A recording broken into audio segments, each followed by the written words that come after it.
Hayat itulah paling dalam, di dalam rohku alami kuduslah. Bukan palang ajaib penuh mulia Allah, megah agung tiadalah terduga.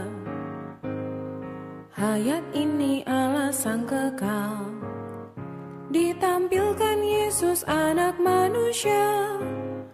Kini roh pemberi hayat di rohku membesar, menjadi gereja kesayangannya.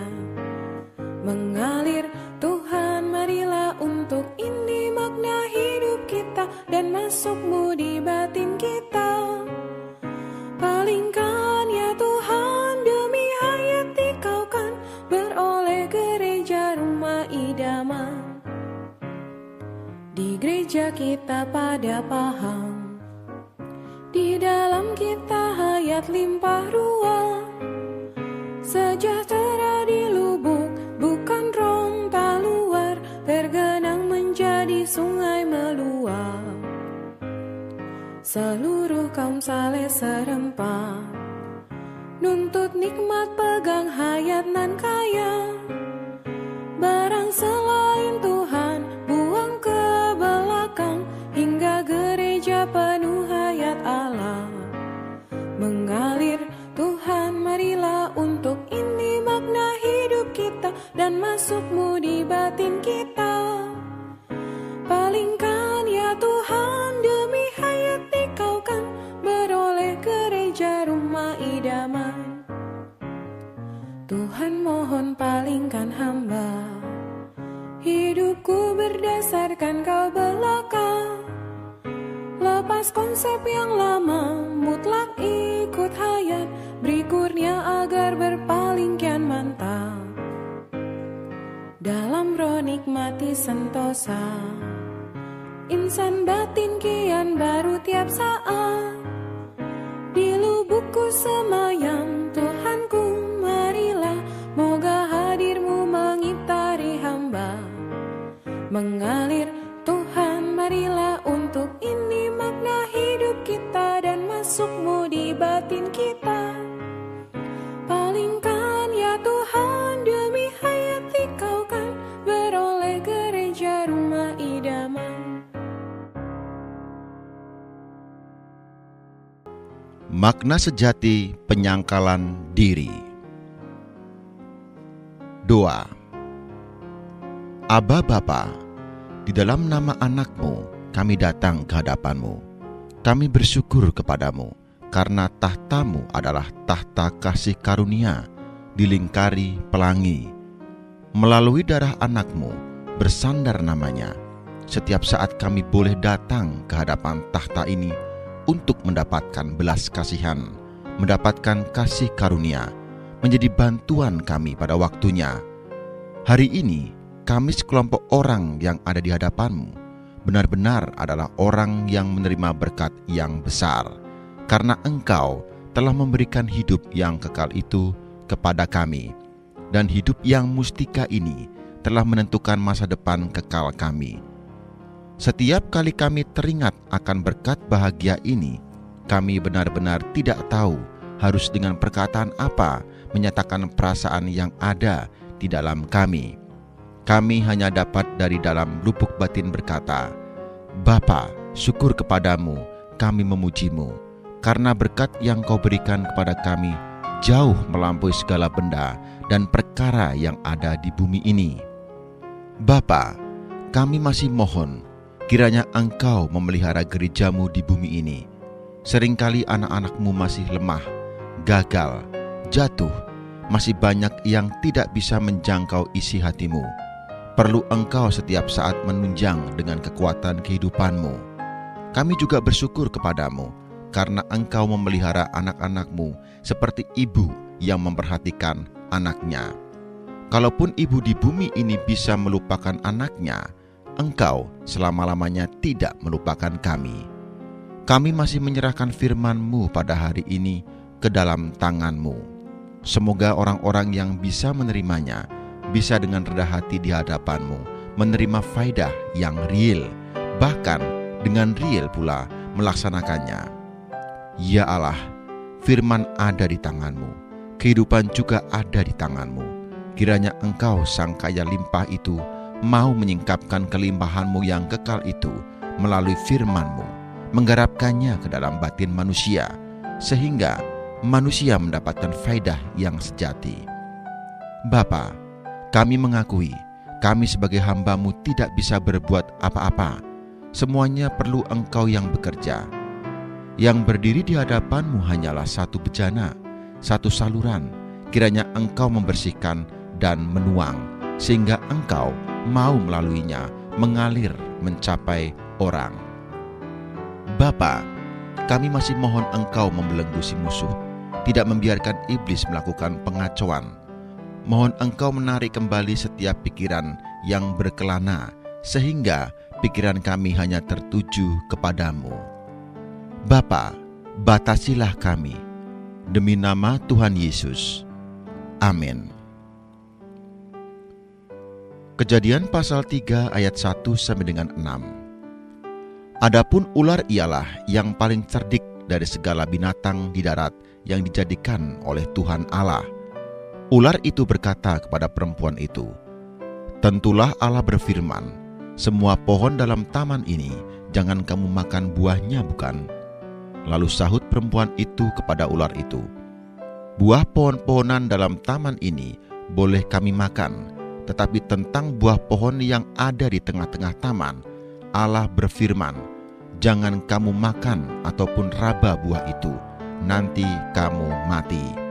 Tetapi ular itu berkata kepada perempuan itu, "Sekali-kali kamu tidak akan mati, tetapi Allah mengetahui bahwa pada waktu kamu makannya, matamu akan terbuka, dan kamu akan menjadi seperti Allah, tahu tentang yang baik dan yang jahat." Perempuan itu melihat bahwa buah pohon itu baik untuk dimakan dan sedap kelihatannya. Lagi pula, pohon itu menarik hati karena memberi pengertian. Lalu ia mengambil dari buahnya dan memakannya, dan diberikannya juga kepada suaminya yang bersama-sama dengan dia, dan suaminya pun memakannya. Matius pasal 16 ayat 24 sampai dengan 25. Lalu Yesus berkata kepada murid-muridnya, "Setiap orang yang mau mengikuti aku, ia harus menyangkal dirinya, memikul salibnya, dan mengikut aku. Karena barang siapa mau menyelamatkan nyawanya, ia akan kehilangan nyawanya.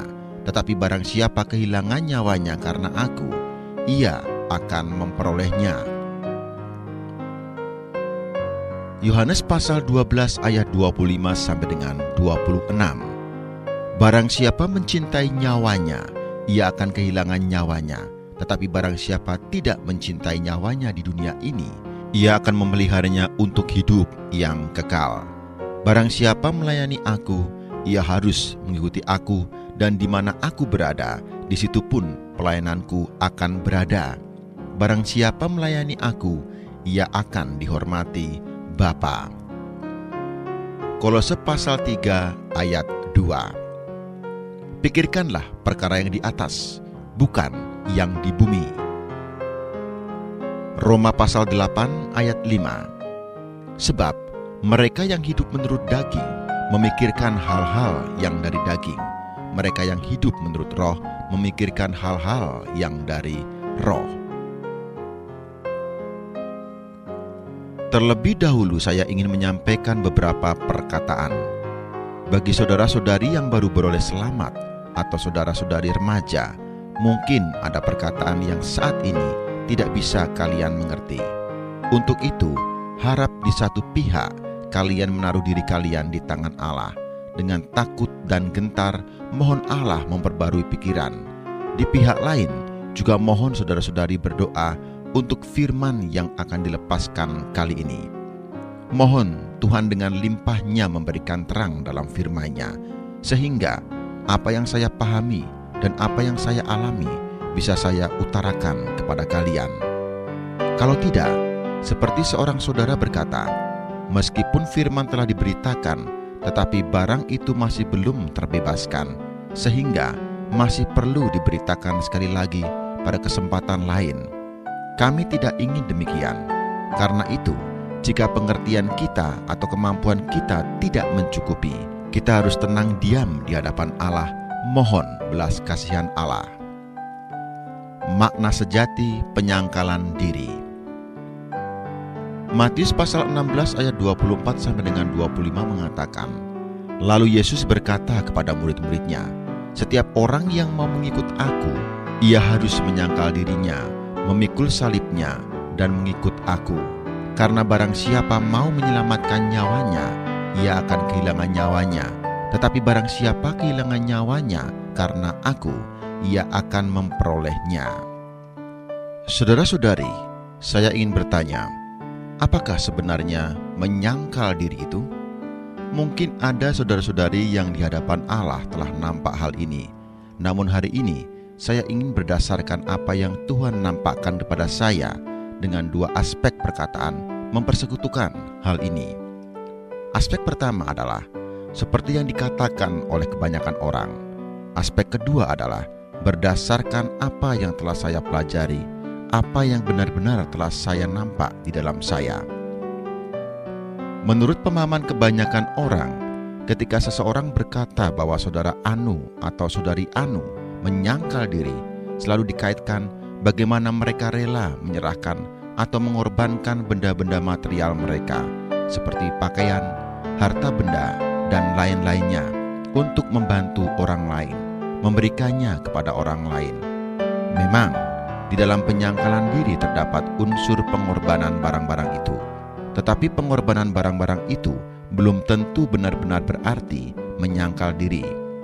Seringkali, tindakan itu bukan hanya tidak menyangkal diri, bahkan malah menyuplai kehidupan atau hayat jiwanya sendiri, membuat kehidupan jiwanya mendapatkan kenikmatan dan perawatan, sehingga kehidupan jiwanya makin bertumbuh. Dalam Alkitab, ada satu contoh yang sangat jelas memberitahu kita bahwa penyangkalan diri sedemikian itu secara luaran kelihatan baik, tetapi sebenarnya itu tidak diperkenan oleh Allah, tidak disenanginya. Inilah yang tercantum dalam 1 Korintus pasal 13. Di sana disinggung tentang kasih. Sebenarnya, apakah kasih yang sejati itu? Ada satu ayat Alkitab yang sungguh mengherankan. Dan sekalipun aku membagi-bagikan segala sesuatu yang ada padaku, bahkan menyerahkan tubuhku untuk dibakar, tetapi jika aku tidak mempunyai kasih, sedikit pun tidak ada faedahnya bagiku. Di sini ada orang telah kehilangan sangat banyak. Dia tidak hanya telah menyerahkan segala miliknya, bahkan nyawanya sendiri pun telah dikorbankan. Tetapi bagaimana, kata Paulus? Dia berkata, jika tidak ada kasih, jika bukan berasal dari Allah, bukan bagi Allah, bukan berasal dari kehidupan Allah, melainkan berdasarkan diri sendiri atau dengan tujuan tertentu, maka penyangkalan diri atau pengorbanan diri itu di hadapan Allah tidak ada harganya. Bagi diri orang yang bersangkutan juga tidak berfaedah. Misalnya, hari ini banyak orang berderma, membuka yayasan sosial, tetapi nama mereka tercantum dalam daftar penyumbang. Si Anu mempersembahkan sekian, si Anu menyumbang sekian juta. Lihatlah, di satu pihak mereka memang kehilangan benda material, tetapi di pihak lain nama mereka mendapatkan sesuatu, sehingga akhirnya mereka sendiri yang mendapatkan satu kenikmatan. Kenikmatan semacam ini adalah untuk kehidupan jiwa seseorang, membuat jiwanya mendapatkan makanan, sehingga jiwanya menjadi kuat. Tujuan semula dari menyangkal diri adalah supaya kehidupan jiwanya makin kecil, layu, tetapi sekarang kehidupan jiwanya malah bertumbuh besar, subur, membuat dirinya merasa lebih hebat daripada orang lain, lebih baik daripada orang lain. Ini bukan menyangkal diri yang sejati. Misalnya lagi, Anda mencintai seseorang, Anda bisa mengorbankan sesuatu demi dia. Mungkin memberi dia pakaian untuk dia pakai, memberi dia barang-barang, memberi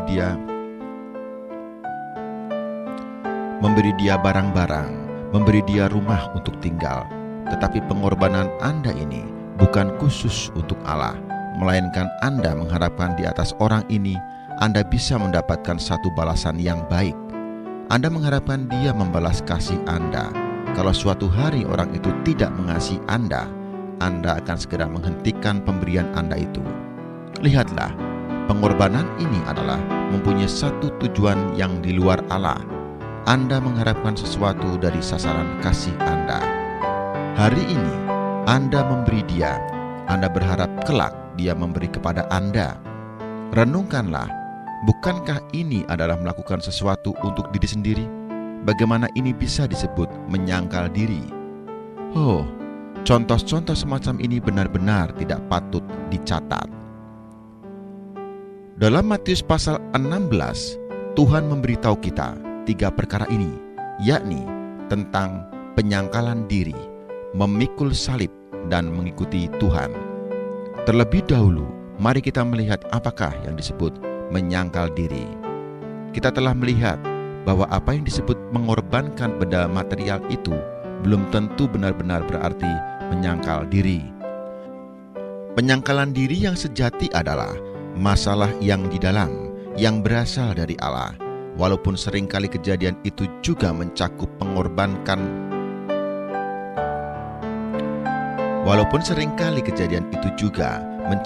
pengorbanan hal-hal yang di luar. Sekarang, marilah kita dengan teliti melihat apakah sebenarnya yang disebut menyangkal dan apakah yang disebut diri. Jika kita telah jelas terhadap hal-hal ini, barulah kita bisa mengenal apakah menyangkal diri itu. Menyangkal berarti menolak, tidak mengakui. Apakah menyangkal itu? Dalam bahasa Inggris, kata ini diterjemahkan deny. Anda boleh mengartikan kata ini menyangkal, menolak, atau mengingkari. Karena itu, menyangkal diri berarti menolak diri, tidak mengakui diri sendiri. Diri adalah inti kehidupan jiwa. Apakah yang disebut diri atau ego itu? Sebenarnya, apakah diri atau ego itu? Diri atau ego tidak lain adalah barang yang paling inti dalam kehidupan alamiah. Boleh juga disebut inti dari kehidupan alamiah, yaitu inti dari kehidupan jiwa. Orang yang alamiah, orang yang milik jiwa, seluruh pikirannya berasal dari diri atau ego. Setiap perkataannya juga berasal dari ego ini. Setiap perkataan yang berfaedah bagi dirinya sendiri akan dikatakan, dan setiap perkataan yang berguna bagi diri sendiri akan didengarkan. Lihatlah, diri atau ego adalah kunci dari seluruh kehidupan jiwa seseorang yang sangat penting, menduduki bagian yang sangat penting. Setiap perkara lainnya tidak bisa berbenturan dengannya. Setiap hal yang keluar dari seseorang, baik itu perkataan, tingkah laku, pikiran, semuanya adalah egonya.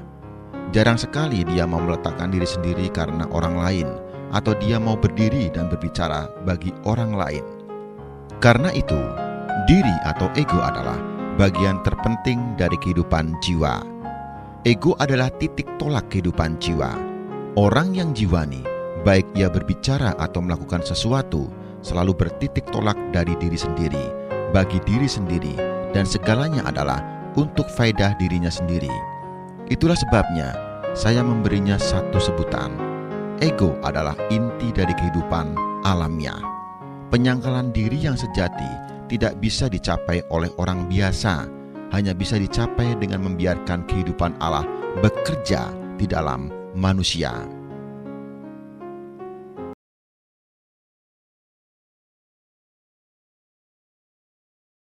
Dokter, olahraga apa yang bisa dilakukan untuk lansia dengan obesitas plus osteoartritis? Ya, ini OA. OA itu pasti sendinya sakit semua kan. Kalau suruh jalan juga capek ya. Mungkin OA-nya di lutut. Waduh, lutut sakit. Nggak kuat kan jalan. Dokter suruh jalan. Mana bisa saya bisa jalan. Orang tua kan nggak perlu bakar banyak kalori kan. Dan mereka juga tidak sanggup untuk lakukan gerak badan yang terlalu berlebihan. Tapi ingat, kalau kita tidak bergerak banyak berlebihan, ayo makan satu piring penuh, tapi sayurnya lebih banyak daripada yang lain-lain. Karena kita tidak bakar kalori sayur, 50%, lauk kira-kira 30%, lalu karbonya 20%. 1 jam kemudian ayo bergerak badan. Karena kakinya sakit, mungkin cuma duduk aja, lalu setel lagu dangdut 3 lagu. 3 lagu kita goyang-goyang. Atau senam-senam. Nyanyi aja, dengarkan gutok, lihat di TV, gitu, senam-senam seperti ini. Kan lansia namanya. Duduk aja. Ya, toh makan kita juga tidak berlebihan, karbonya, sayurnya banyak. 1 jam kemudian gerak-gerak, nggak usah jalan. Syukur-syukur kalau mau bergerak, taruh sepeda statis, putar-putar sepeda di depan TV. Dengarkan gutok.